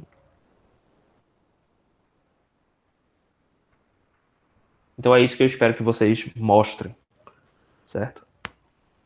Que vocês façam essas derivadas segundas e mostrem que a solução é próxima de zero no centro do volume. E aí vocês explicam que na final nós temos problemas, nas extremidades nós temos problemas de fronteira pela ausência de dados, né, pela ausência de informações. Como a gente tem que cortar o problema em algum momento, isso é inevitável, certo? Mesmo que você diga assim, eu vou pegar o volume imenso, mesmo que esse volume seja imenso, ele vai ter uma fronteira, e essa fronteira não vai ter informação fora. Então é um tipo de problema que a gente não consegue resolver usando esse método aqui. Tá? Beleza. Último caso são as linhas equipotenciais e de campo destas funções aqui. Então é basicamente a mesma coisa que a gente fez no primeiro caso, só que no primeiro caso a gente fez para uma solução da equação de Laplace, e aqui a gente não está fazendo para a solução da equação de Laplace, né? Nós estamos fazendo para funções que podem ter distribuição de carga diferente de zero. Então aqui, por exemplo, você pode ver que se você fizer a derivada segunda, ele não vai dar zero, né? A derivada segunda em relação a x. Não vai dar zero. Então isso implica que esta função aqui tem uma distribuição ρ-v. Ela não satisfaz a equação de Laplace, mas satisfaz a equação de Poisson naturalmente, né? E a mesma coisa acontece com as outras duas. Nenhuma delas satisfaz a equação de Laplace, né? Todas elas têm algum tipo de distribuição de cargas. Mas o que eu quero que vocês façam é plotar essas curvas equipotenciais e as linhas de fluxo elétrico. Então, para encontrar as linhas de fluxo elétrico, vocês vão ter que fazer uma derivada espacial, tá? Que é como a gente mostrou anteriormente lá, fazer essa mesma derivada espacial. Ok, gente. Esse também é um problema relativamente simples de resolver. E aqui vocês vão ter que também delimitar o espaço, tá? Então vocês vão ter que dizer, eu vou representar esse campo elétrico e esse potencial elétrico dentro de um espaço que eu vou escolher, aí você escolhe qual é o espaço que você quer representar, e aí beleza. Ok? Então escolham, façam escolhas aqui que fazem sentido. Não, com certeza vai ter dificuldades que vocês vão encontrar para resolver isso aqui, Robson. Com certeza. Não vai ser tão direto, tá? Agora, no Octave e no MATLAB, eu sei que existem funções que já fazem essas derivadas. Então, provavelmente, vocês não vão precisar fazer a derivada na munheca. O que eu quero dizer? Tipo, escrever a rotina da derivada, certo? Essas derivadas já têm funções que fazem derivadas, tem bibliotecas, afinal de contas, todos esses softwares são softwares para matemática, né? Então, nada mais natural que esses softwares possuírem macros para fazerem integrações e derivadas sem que o usuário precise ver essa forma como é feito, como são feitas essas derivadas. Eu não sei com relação às derivadas espaciais, mas deve ter. Vocês podem sim usar bibliotecas para fazer as integrais e derivadas, tá? Podem sim. Agora, o que eu quero que vocês façam é o seguinte: toda a resolução do problema ela tem que ser feita dentro do software. Ela não é para ser feita analítica em momento nenhum. Certo? Vocês podem até fazer soluções analíticas para fazer uma verificação, certo? Então, nos problemas, por exemplo, lá da lei de Coulomb, vocês podem calcular um deles para comparar e dizer assim, ó, o meu problema analítico, a resposta foi essa, e agora no meu problema em que eu resolvi aqui no MATLAB, minha resposta foi essa. Então, as duas foram parecidas, o que implica que o meu algoritmo funciona. Tá? Mas vocês podem sim usar as bibliotecas para fazer as integrais e as derivadas. Sim. Certo? Não sei se vai ajudar muito. Porque, por exemplo, aqui nesse caso, é literalmente uma derivada, mas são derivadas parciais. Eu não sei se tem como fazer derivada parcial lá. Eu não olhei. Eu sei que tem como fazer derivada de um vetor. Você tem um vetor e usa uma função lá derivada e ele faz. Mas aí vocês vão ter que dar uma pensada em como é que vocês vão ajustar, né? Essas bibliotecas para fazerem resolver esses problemas. Beleza, gente? Alguma dúvida, perguntas, desesperos? Tempo. Eu acabei de colocar, se não me engano, eu coloquei para vocês devolverem no dia 13 de outubro. Certo? Então, o que eu coloquei lá? Eu coloquei, porque eu tinha esquecido de colocar as listas de vocês como tarefa, né? Eu coloquei as listas como arquivo. E aí não tinha onde vocês me entregarem essas listas. Então, as duas primeiras listas eu coloquei para vocês me entregarem no dia 29, certo? já que vocês já estão com essa lista há algum tempo, então eu suponho e espero que vocês já estivessem resolvendo essa lista, tá? Então, eu coloquei uma semana para vocês entregarem a lista 1 e 2. Então, as listas 1 e 2 estão abertas até o dia 29 para vocês entregarem. A lista 3, que eu acabei de colocar no sistema, coloquei agora, vocês têm 2 semanas para resolver. Então, vocês têm até o dia 6 de setembro, certo? 6 de setembro não, nada a ver. 6 de outubro, porque o calendário aqui não passou. Vocês têm até o dia 6 de outubro para entregar. E o projeto até o dia 13 de outubro. Então, isso significa que a gente tem 3 semanas aí para resolver esse problema, tá? E daqui até lá já vai estar terminando o PLE. Então, aqui já vai entrar um outro projeto. Então, realmente, assim, tem que ser, tá? Deixa eu até conferir esse calendário, porque eu não sei se a gente vai ter mesmo esse tempo hábil.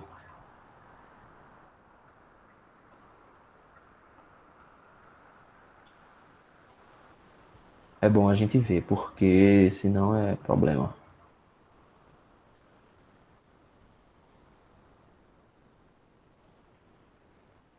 O curso da gente vai acabar dia 22/10, né? É 22 de outubro, né? Então vocês entregariam aqui, ó, dia 13, esse projeto, e vocês teriam uma, duas, três. Não. Não, não, não, não, não. Isso aqui não vai rolar, não. Por quê? O nosso curso acaba dia 22. 22 de outubro. Aqui. Então seria tipo uma semana depois do projeto. E agora? Vamos conversar sobre isso? Como é que a gente resolve isso? Complicou. Complicou. Esse que é o problema da gente ter um período tão curto, né? Eu espero que vocês tenham raciocinado sobre isso quando vocês fizeram a matrícula e tenham colocado poucas disciplinas. Porque por mais que a gente consiga encaixar a carga horária, isso não leva em consideração tudo aquilo que vocês fazem fora do momento em que vocês estão aqui, né? Estudando. Então vocês fora daqui estão fazendo exercícios, estão trabalhando, fazendo outras coisas na casa de vocês, tocando a vida, né? E agora complicou mesmo. O que não aconteceu no teu caso, Robson? Ah, de colocar muitas disciplinas, é isso que você está falando? Ah, é. Uma coisa sobre o PLE é o seguinte: quando nós estávamos idealizando o PLE, a gente reuniu aqui com a nossa comissão de ensino dentro da universidade e nós discutimos sobre isso. A nossa sugestão inicial era que os alunos só pudessem se matricular em até 120 horas e não 60, porque a gente estava prevendo que isso ia acontecer. Mas essa discussão, ela começou aqui e ela começou também em vários pontos, né? Cada uma das unidades, várias pessoas na universidade entraram nessa discussão. Essa discussão foi levada adiante, né? E mais na frente, as decisões foram sendo tomadas, né? E adaptadas pela reitoria e por todos os grupos de trabalho que foram feitos e acabou a gente sendo surpreendido com essa notícia de que agora vocês poderiam escolher até 240 horas, que é muito. Assim, 240 horas para 10 semanas é muita coisa. E aí, gente, como é que a gente faz agora? Uma das opções que eu tenho é tirar uma semana de vocês. É a opção mais fácil para mim, né? A opção mais fácil para mim é simplesmente colocar a entrega para dia 6 de outubro. Então vocês entregariam a segunda lista junto com esse trabalho. Me digam aí, falem alguma coisa.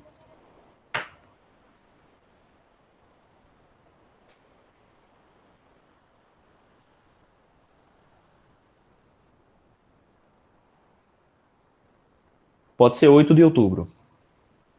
8 de outubro, aqui na quinta-feira, vocês entregam esse projeto. E aí a gente tem 2 semanas para finalizar a disciplina. Deixa eu ver aqui o calendário do PLE.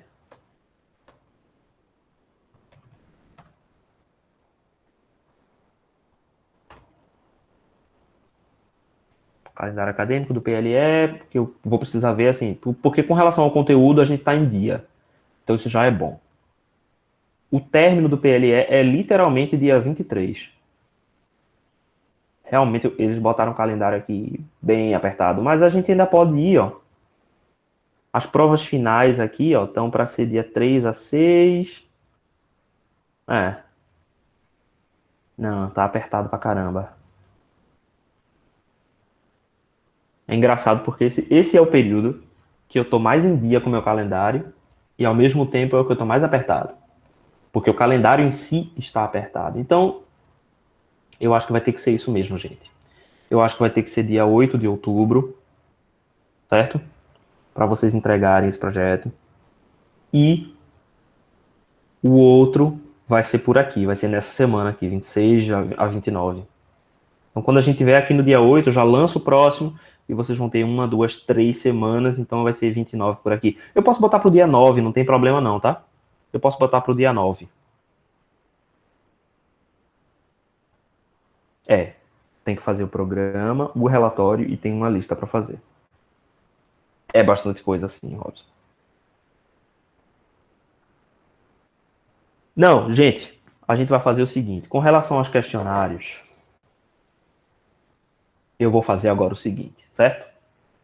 Os questionários eu vou colocar só uma marca de presença, tá? Então eu vou continuar colocando. Eu não sei exatamente como é que eu posso botar aqui. Eu posso botar outros tipos de atividade. Eu vou ver alguma atividade, mas que vocês venham aqui só para marcar presença. Tipo, eu até nem coloquei nos dias 17 e nos dias 21 e hoje que é dia 22. Então o que eu vou fazer aqui é o seguinte: eu vou colocar só um.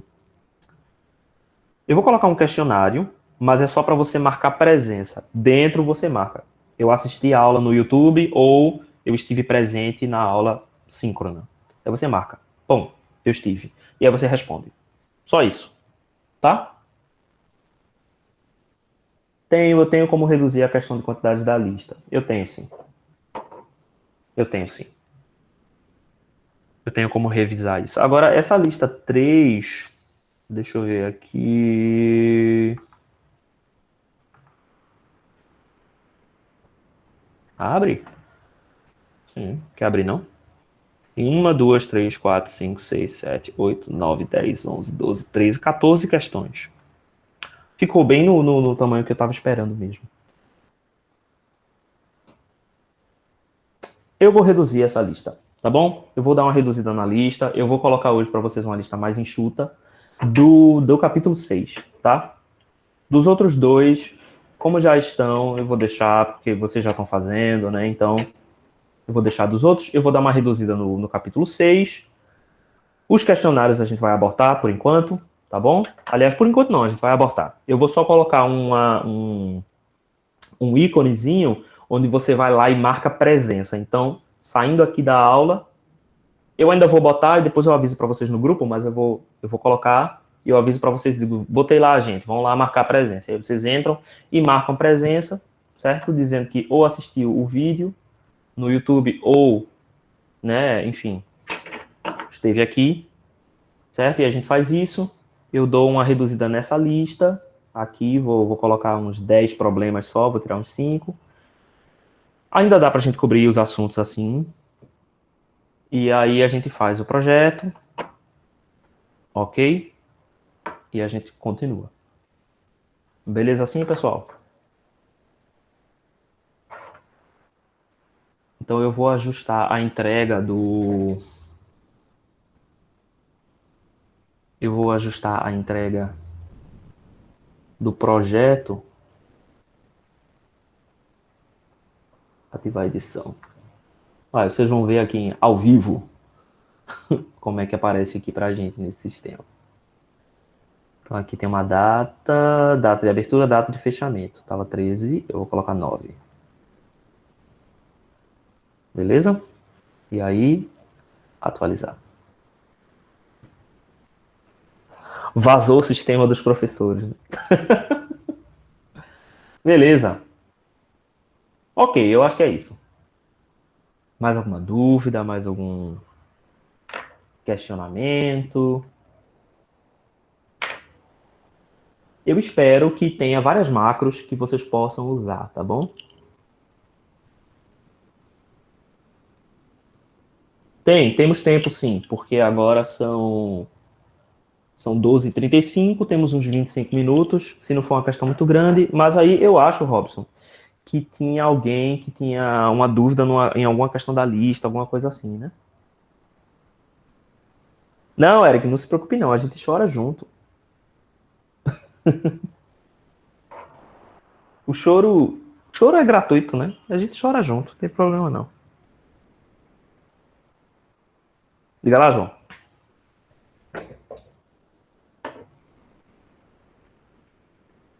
Que depois quem vai chorar sou eu, quando chegar assim, 100 e 125 relatórios para copiar, para eu responder. Questão 4 do questionário 12. Ah, tá. Questão 4 do questionário 12. Será que eu fechei meu siga? Não.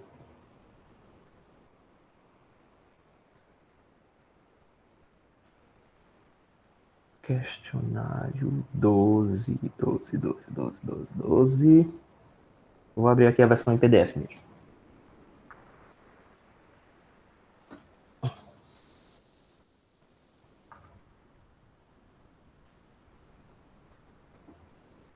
Ah, certo.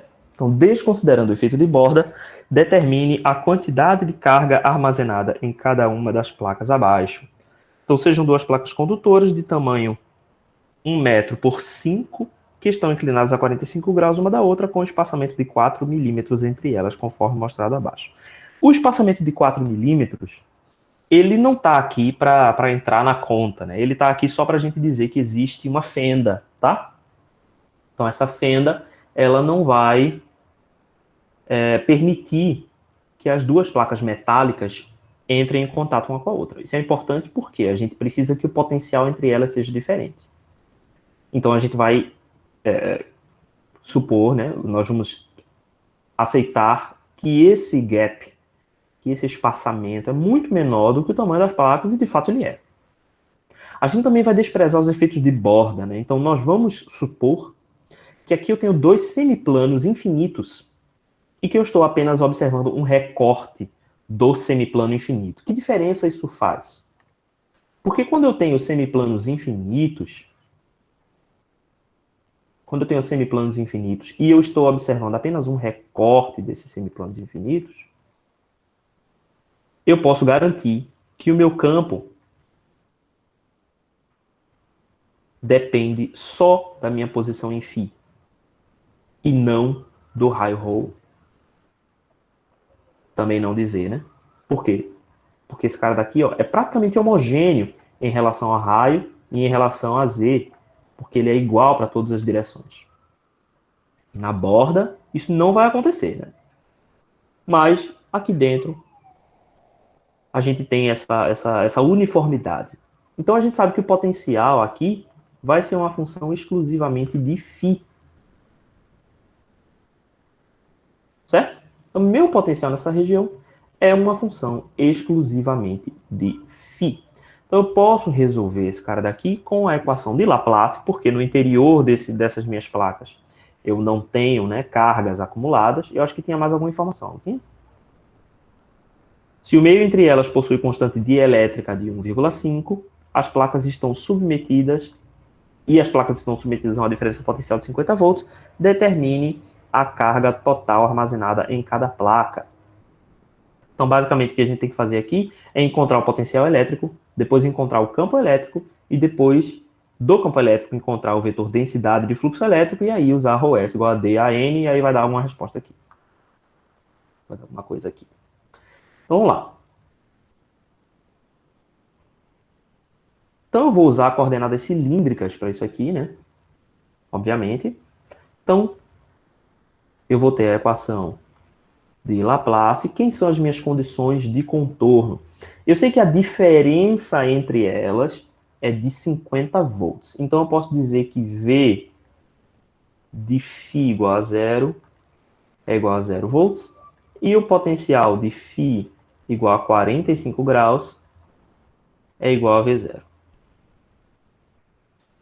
Então, essas são minhas condições de contorno. Eu só preciso dessas condições de contorno, né? Porque eu estou supondo que eles são semiplanos infinitos. Então, se a gente pensa no meu volume com semiplanos infinitos, ele não é limitado aqui em ρ infinito, né?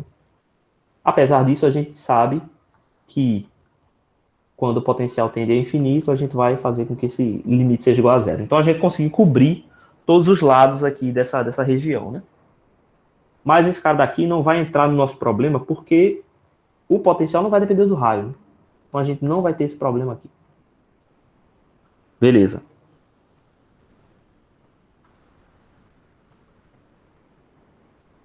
Então, agora a gente precisa encontrar a expressão para o Laplaciano em coordenadas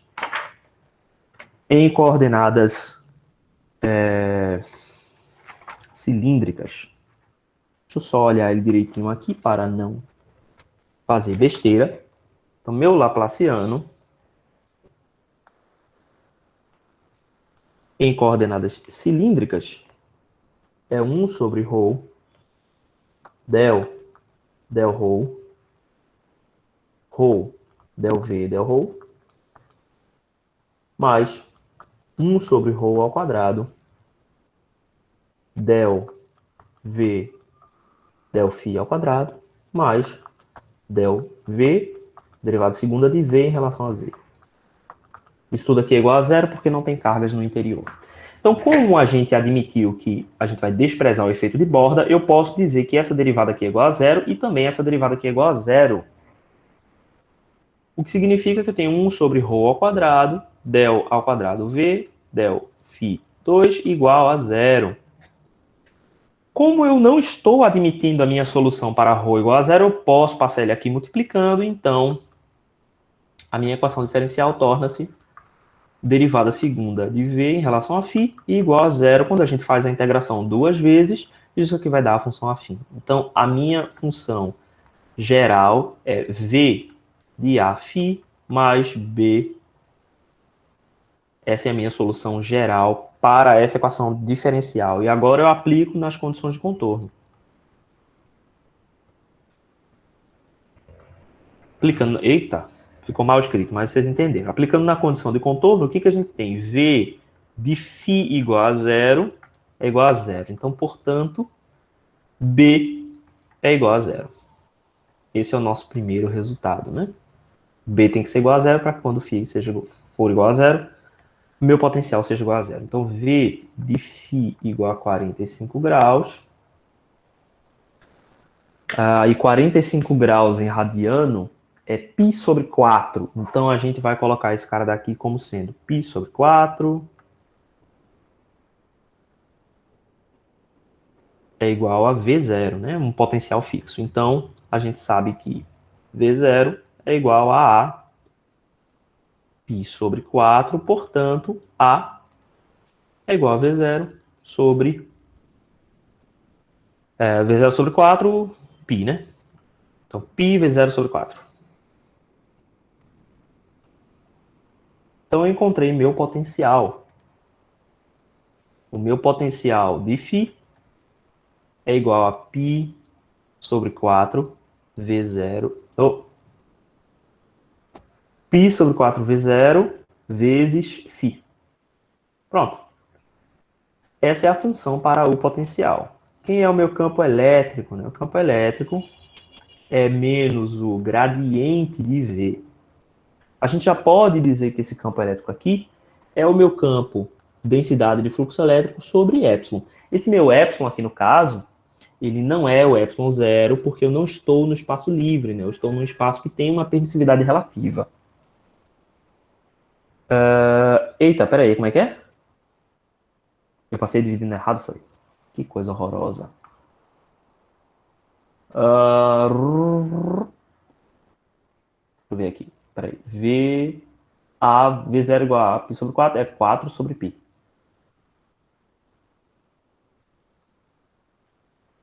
A é igual a 4V0 sobre π.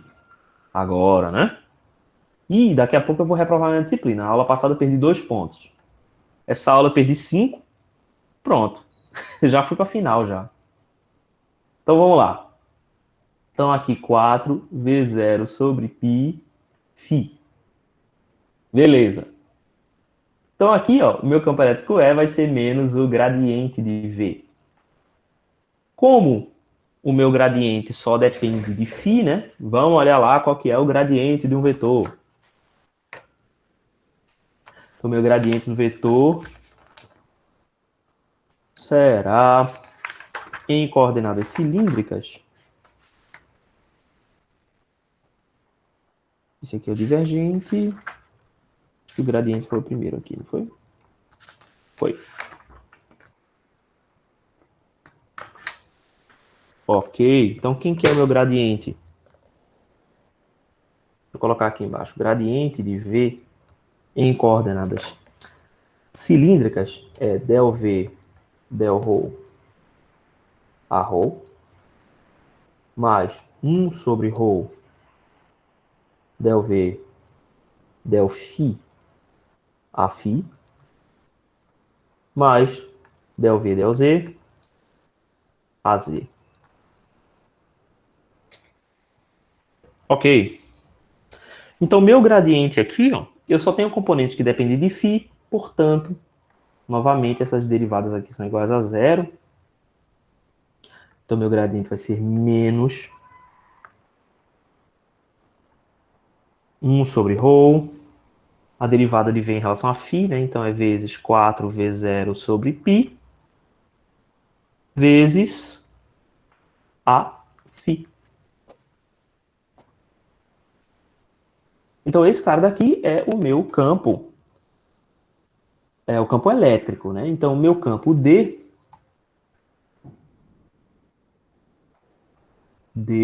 vai ser epsilon vezes essa quantidade aqui. Então, menos epsilon sobre o raio ρ vezes 4v0 sobre π a φ.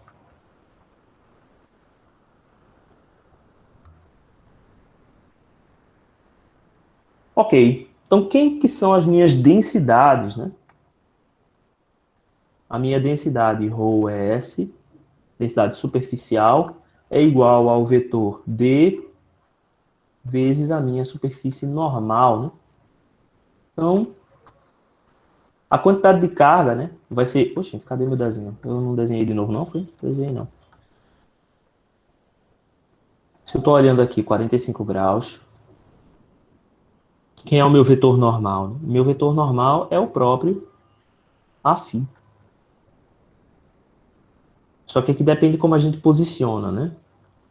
Se eu estiver colocando assim, esse cara é o x, esse cara é o y, esse cara daqui é menos afim. E o vetor normal aqui é mais afim. Isso é o que vai fazer com que uma carga seja positiva e a outra seja negativa. É a direção do vetor normal. Então, para a superfície φ igual a 45 graus, a densidade superficial vai ser igual a D, produto interno, menos a φ. Então, essa densidade aqui será igual a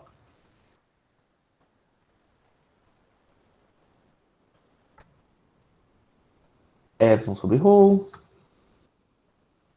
4v0 sobre π a φ. E para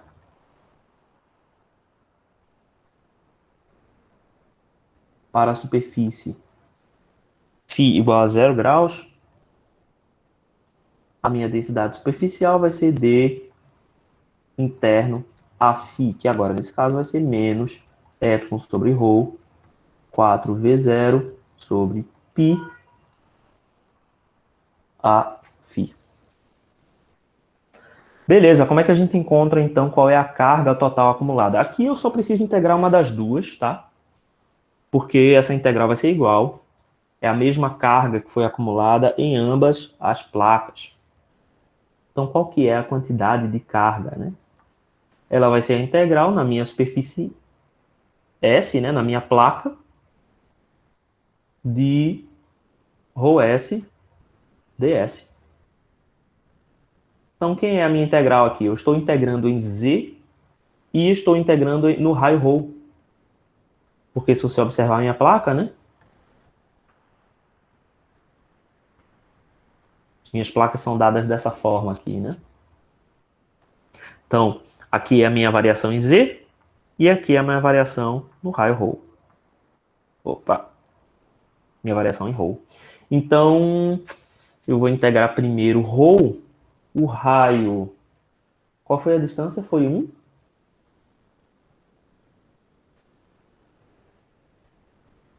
É 1 metro no raio e 5 metros em z, né? Então, ρ vai de 0 a 1 e z vai de 0 até 5, que é a altura, né, da minha placa Z. Então, beleza. Essa é a integral de 4 epsilon sobre π. Não sei porque que eu estou reescrevendo isso aqui diferente. Vamos colocar normal. É epsilon sobre ρ 4v0 sobre π. E o meu ds é igual a dρ dz, né? Porque essa aqui é uma área retangular. Então, isso é dρ dz normalmente. Dρ dz. Então, agora é só integrar. Quem que é constante aqui? Então, 4v0 epsilon π, tudo isso é constante. Então, 4v0 epsilon sobre π. Aí, quais são as integrais que a gente tem aqui? Z não depende de ninguém, né? Então, z vai ser de 0 a 5. Então, vezes 5. Z saiu. E a gente tem a integral de 1 sobre ρ dρ. Rho epsilon 4v0 π z. Pronto. Então, essa integral aqui vai de 0 até 1. Ela é igual a 4v0 epsilon sobre π vezes 5, então vai dar 20 aqui. 20 vezes 0 epsilon π,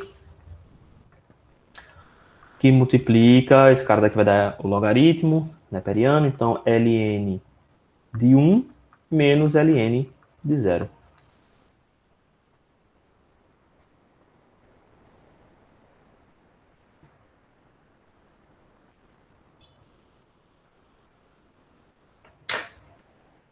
E eu espero com todo o meu coração que isso seja igual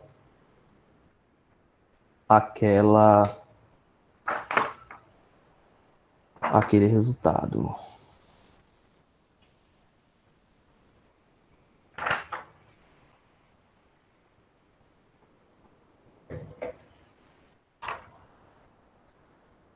Ah, tá. A bronca é o ln de 0, né? Então agora é onde os 4 milímetros vão entrar aqui no jogo. Que era justamente isso. O ln de 0 é menos infinito, né? Não pode.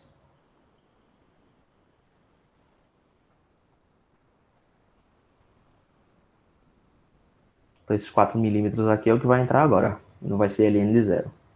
Até porque teria que ser infinito, né?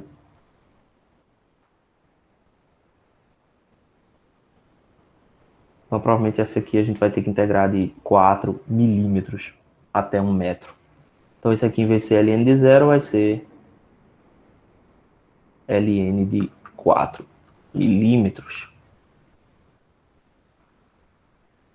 Ainda assim é provável que esse cara dê um valor muito alto.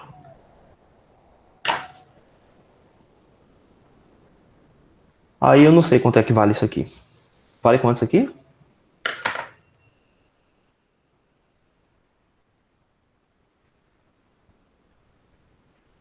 É uma questão legal. Uma questão bem bacana. Pronto.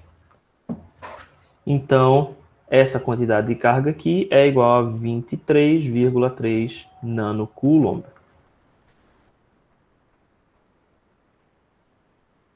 Como assim vale alguns números? Não entendi.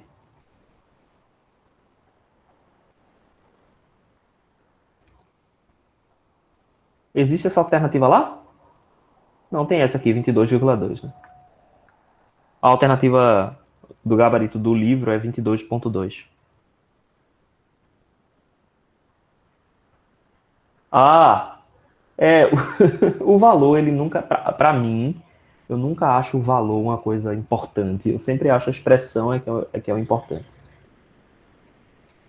É, o livro coloca como 22,2. É possível que ele tenha admitido aqui alguma questão diferente aqui, nesse 4,4. Então é possível que ele tenha colocado uma hipotenusa, não sei exatamente como foi que ele considerou esse espaço, né? Porque tecnicamente o espaço não está aqui, né? Na direção row. O espaço está na direção uma diagonal aqui, né? Então pode ser que ele tenha feito isso aqui para dar uma diferença.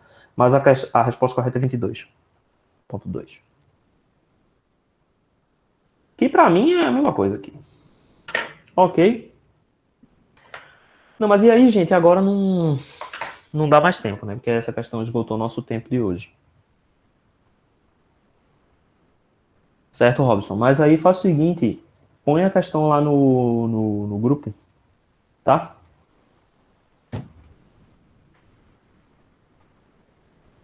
Beleza? E aí a gente vai resolvendo. Ok, pessoal. Então, eu vou dar uma corrigida nessa lista, na lista 3, vou reduzir o número de questões para ficar mais suave, ok? E aí a gente vai começar magnetostática na quinta-feira. Eu vou colocar para vocês as marcações de presença, então agora vocês não vão mais ter que resolver questionário, e eu vou fazer assim até o final, porque senão vai ficar um volume muito grande. Vou colocar só uma enquete para você dizer assim, se assistiu presencial ou se assistiu via vídeo. E aí isso vai valer como a sua presença. Tá bom? Porque fica mais fácil para todo mundo. Ok, pessoal?